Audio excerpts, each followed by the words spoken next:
Sir मेरे को आपकी स्किन केयर रूटीन पूछना है। आप बहुत ग्लो करते हो सर।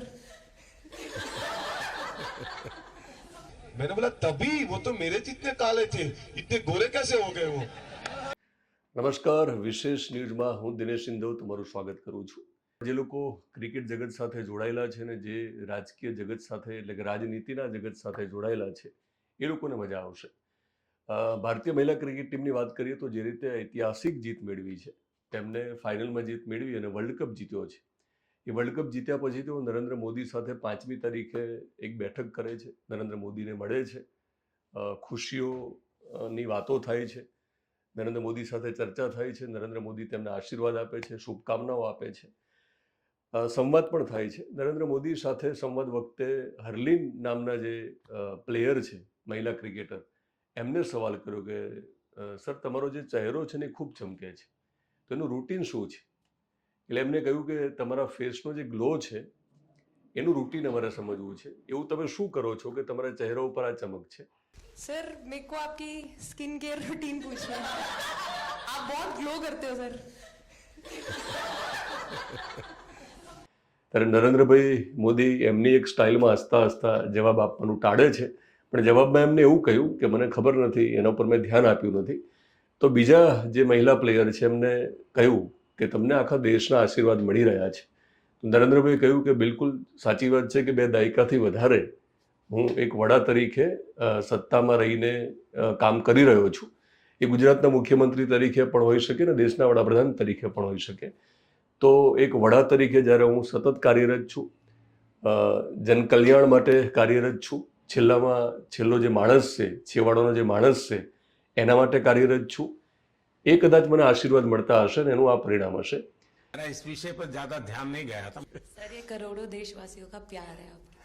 ये तो है ही है जी. ये बहुत बहुत बड़ी ताकत होती है समाज से इतना, क्योंकि अब मेरा सरकार में भी 25 साल हो गए हैं हेड ऑफ द गवर्नमेंट, तो ये लंबा समय होता है. उसके बाद भी इतने जब आशीर्वाद मिलते हैं तो उसका एक तो प्रभाव रहता है. તો આ બંને વાત સાચી છે, કારણ કે જે સવાલ કર્યો પ્લેયરે એ સવાલ અનેક ભારતીયોના મનમાં છે. દરેકને સવાલ થાય છે. જ્યારે હું ખુદ નરેન્દ્રભાઈ મોદીને પહેલીવાર રૂબરૂ મળેલો, જ્યારે તેઓ ગુજરાતના મુખ્યમંત્રી હતા, તો એમને ચહેરાની જે ચમક છે એ ચમક જોઈને મને પણ સવાલ થયેલો, અનેક લોકોને સવાલ થાય છે કે આટલી બધી મહત્ત્વની જવાબદારી સંભાળવા છતાં આટલા બધા પરિબળો, આમ તો સામા પ્રવાહે તરવાનું જ નરેન્દ્રભાઈને હંમેશા આવ્યું છે. અહીંયા હતા ત્યારે તો એમની સામે અનેક આરોપો લાગ્યા, એમની તપાસ પણ થઈ છે, પૂછપરછ પણ કલાકો સુધી સંસ્થાઓએ કરી છે, જેને આપણે એજન્સીઓ કહીએ છીએ.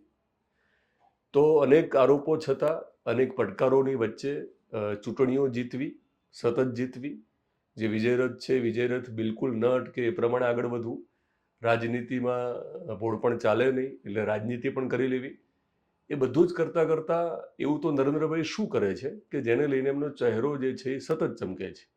આખા વિશ્વમાં આમ જુઓ તો ત્યારે એમની પોતાની પ્રતિષ્ઠાને લઈને પોતે ચમકી રહ્યા છે, પણ માણસ સામાન્ય કોઈ જવાબદારી ઉપાડે ને પછી એ જવાબદારીનું વહન કરવાનું આવે અથવા સફળતા મળે પછી સફળતા ટકાવવાની વાત આવે તો ક્યારેક એક પ્રકારનો તણાવ અનુભવે છે, પ્રેશર ફીલ કરે છે, જેની અસર એના ચહેરા ઉપર જોવા મળતી હોય છે. પણ નરેન્દ્રભાઈની સફળતાની સાથે સાથે એમની ચહેરાની ચમક પણ સતત વધી રહી છે, એનો ગ્રાફ પણ ઉપર જઈ રહ્યો છે. તો અનેક લોકોના મનમાં સવાલો છે, જે સવાલ ભારતીય મહિલા ક્રિકેટ ટીમના એક ખેલાડીએ પૂછી લીધો, જવાબ નરેન્દ્રભાઈ આપ્યો નથી. નરેન્દ્રભાઈ એમ સીધી રીતે કોઈને જવાબ આપે એમ છે નહીં, પણ આ ઘટના પછી અનેક લોકોના સવાલોનો જવાબ નરેન્દ્રભાઈ એ એક બીજી રીતે આપ્યો છે, જે કદાચ બધાને કામ આવશે. અને આપણે, મને લાગે છે કે મોટાભાગના કિસ્સામાં આપણે જાતે ફીલ પણ કરતા હોઈએ છીએ. એમને કહ્યું કે જ્યારે હું લોકોના કામ કરું છું એક વડા તરીકે, ત્યારે લોકોના આશીર્વાદ મળી રહ્યા છે. તો મારું બહુ સ્પષ્ટ માનવું છે કે તમે જ્યારે સારી ભાવનાથી કામ કરશો તો જે આશીર્વાદ મળતા હોય છે, જે લોકો આપણને મળતા નથી, માનો કે મારા યુટ્યુબ ચેનલમાં હું કદાચ કોઈને મદદરૂપ થઈ શકું આ માધ્યમથી, અને એ વિડીયો જોઈને કેટલાક લોકો કોમેન્ટ્સ કરતા હોય છે કે દિનેશભાઈ તમારું ભલું થશે, તમારું સારું થશે, તમારા ઉપર ભગવાનની કૃપા રહેશે.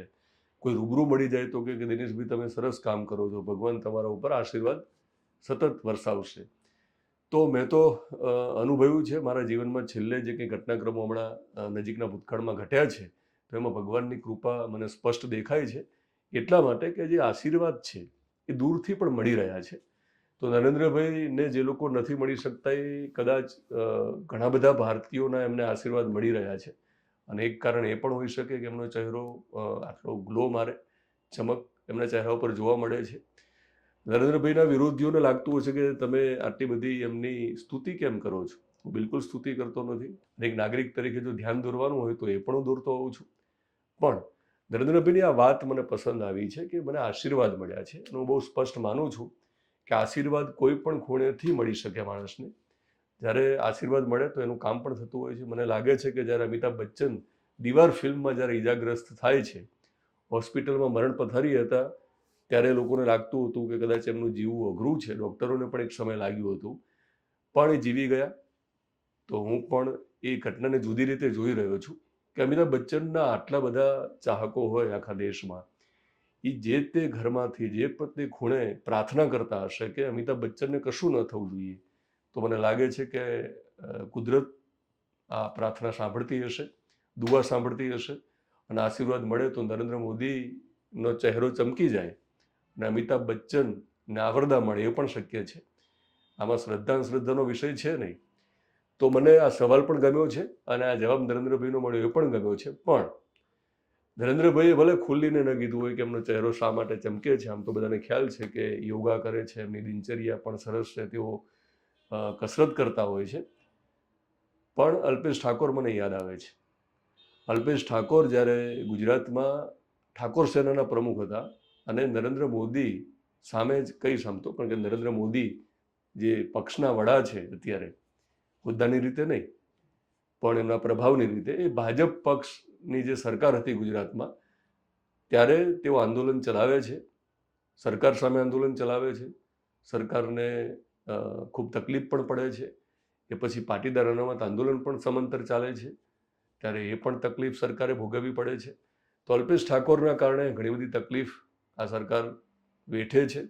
ત્યારે અલ્પેશ ઠાકોરનો ચહેરો ચમકતો જોવા મળે છે. કોઈ પણ સભામાં જોઈએ તો અલ્પેશ ઠાકોરનો ચહેરો સતત ચમકતો હતો, કારણ કે અલ્પેશ ઠાકોરનો ગ્રાફ ઊંચો જતો હતો. તો એક સભામાં અલ્પેશ ઠાકોરે કહ્યું હતું કે નરેન્દ્ર મોદીના ચહેરાની જે ચમક છે ને, એ ચમકનું રહસ્ય તેઓ જાણે છે. આ વાત કરતાં તેઓએ સભામાં એવું કહ્યું કે નરેન્દ્ર મોદીના ચહેરા ઉપર ચમક એટલા માટે છે કે નરેન્દ્ર મોદી તાઇવાનથી મશરૂમ મંગાવે છે, ખૂબ મોંઘા મશરૂમ ખાય છે, અને ખૂબ કિંમતી મશરૂમ ખાવાના કારણે એમનો ચહેરો ચમકી રહ્યો છે. અલ્પેશ ઠાકોરે હસતા હસતા એવું પણ કહ્યું, કટાક્ષમાં એવું પણ કહ્યું કે પછી મને ખબર પડી કે આ મશરૂમ ખાવાના કારણે નરેન્દ્રભાઈના ચહેરા ઉપર ચમક આવી છે. નહીંતર પહેલાં તો મારા જેવા શ્યામ હતા, જેમ હું કાળો છું એમ નરેન્દ્ર મોદી પણ કાળા હતા. આવું કહી અને તાળીઓ મેળવી અલ્પેશ ઠાકોરે. એમનો ગ્રાફ, એમની લોકપ્રિયતા પણ વધી. એ પછી ઠાકોર સેનાના પ્રમુખ હોવાના કારણે અને ઠાકોરના જે પ્રકારના મતો છે ગુજરાતમાં પ્રભાવી, એને લઈને સરકારને લાગ્યું કે અલ્પેશ ઠાકોરને બહુ સરળતાથી ને સહજતાથી ન લેવા જોઈએ, તો એમને ભાજપ પક્ષમાં જ લઈ લીધા. અને અલ્પેશ ઠાકોરને જ્યારે ભાજપમાં લઈ લીધા, એટલે કે જ્યારે એમને કમળ પકડાવી દીધું, એટલે મશરૂમવાળી આખી વાત છે એ ત્યારે ફરી વાર યાદ આવી કે હવે જ્યારે કમળ હાથમાં લઈ લીધું છે, એટલે કે ભાજપ પક્ષનો ખેસ જ્યારે અલ્પેશ ઠાકોરે પહેરી લીધો છે, ત્યારે મશરૂમવાળો વિડીયો ફરી વાર વાયરલ થયો છે. तो मैंने पूछा ऐसा क्या खाते हैं, बोले वो तो मशरूम खाते हैं. मैं तो उसमें क्या हुआ, मशरूम तो मिलता है यहाँ पे. अरे तुम लोग जो खाते हो उनको अच्छा नहीं लगता, वो जो खाते हैं वो तो ताइवान से आता है, और ताइवान से जो मशरूम आता है उसके एक मशरूम की कीमत 80,000 रुपया है. क्या बात करते हो, बोले हाँ ऐसा है, और मोदी साहब हर रोज के 5 मशरूम खा जाते हैं. क्या बात करते हो तुम, बोले हाँ. अरे यार जो प्राइम मिनिस्टर हर रोज के, हाँ मैंने ये भी पूछा, बोले वो प्राइम मिनिस्टर थे तब से, बोले नहीं वो तो चीफ मिनिस्टर थे तब से. मैंने बोला तभी, वो तो मेरे जितने काले थे, इतने गोरे कैसे हो गए वो. તો એ વખતે તેમનો ચહેરો ચમકતો હતો. નરેન્દ્ર મોદીના ચહેરાની ચમકની તેઓ અલ્પેશ ઠાકોર વાત કરી રહ્યા હતા. પણ છેલ્લે જ્યારે મંત્રીમંડળનું વિસ્તરણ થયું અને નવા મંત્રીઓને જ્યારે સ્થાન મળ્યું મંત્રીમંડળમાં, ત્યારે અલ્પેશ ઠાકોરને સ્થાન મળ્યું નથી. ત્યારે અલ્પેશ ઠાકોરનો ચહેરો જોવા જેવો હતો. અલ્પેશ ઠાકોરે કદાચ મશરૂમ ખાવાની શરૂઆત હવે કરવી પડશે. એમને ખ્યાલ છે કે મશરૂમ તો નહીં ખાઈ શકે, એટલા માટે એમને હમણાં એક સભામાં એવું કહ્યું, જ્યારે ઠાકોર સમાજના આગેવાનો મળ્યા હતા, કે હવે એક સમય આવી ગયો છે એક થવાનો, અને હું રાત્રે તમને 3 વાગે બોલાવવાનો છું, આવશો ને? અલ્પેશ ઠાકોરે રાત્રે 3 વાગે ઠાકોરને બોલાવ્યા છે. હજુ વાર છે એ દિવસોની. એ ચોક્કસ દિવસે તેમને ઠાકોરને રાત્રે 3 વાગે બોલાવ્યા છે. અને અલ્પેશ ઠાકોરે એવું કહ્યું કે તમને લાગતું હશે કે રાત્રે 3 વાગે હું તમને કેમ બોલાવું છું? તો એમને કહ્યું કે આખા વિશ્વને ખબર પડવી પડે કે હું તમને બોલાવું છું. એટલે અલ્પેશ ઠાકોરને ખબર છે કે મશરૂમની વાત હવે ફરીવાર કરી શકાય એમ છે નહીં, કારણ કે તેઓ ભાજપ પક્ષમાં છે, અને ભાજપ પક્ષમાં જ હોય ત્યારે એ વાત અને વિરોધ કરવો યોગ્ય નથી. એટલે હવે 3 વાગ્યાની વાત કરે છે. પહેલાં મશરૂમની વાત કરતા હતા, હવે 3 વાગ્યાની વાત કરે છે. જોઈએ ભવિષ્યમાં શું થાય છે. તો નરેન્દ્ર મોદીને પૂછાયેલા સવાલના જવાબમાં જે કંઈ જવાબ નરેન્દ્ર મોદીએ આપ્યો છે, એની સાથે સાથે અલ્પેશ ઠાકોરનો જૂનો વિડીયો ફરી પાછો ટ્રેન્ડિંગમાં આવ્યો, વાયરલ થવા માંડ્યો છે.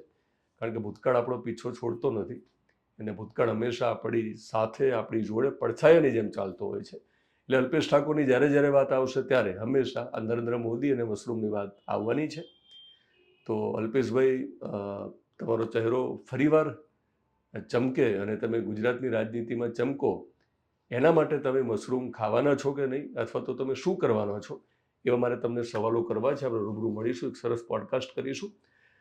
વિશેષ ન્યૂઝમાં અમારો આજે પ્રયત્ન છે, જો તમને પસંદ હોય તો આપણી યુટ્યુબ ચેનલને તમે સબસ્ક્રાઈબ કરશો, ફેસબુક પેજ અને ઇન્સ્ટાગ્રામમાં જોતા હોય તો ફોલો કરશો.